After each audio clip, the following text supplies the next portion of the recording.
Sincerity is the soul of every action.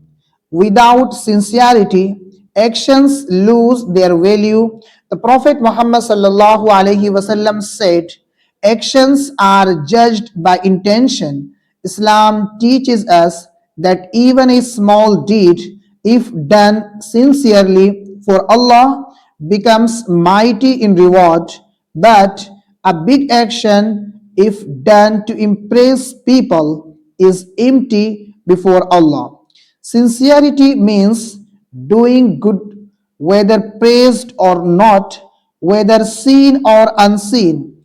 It is about purity of heart, seeking only Allah's approval.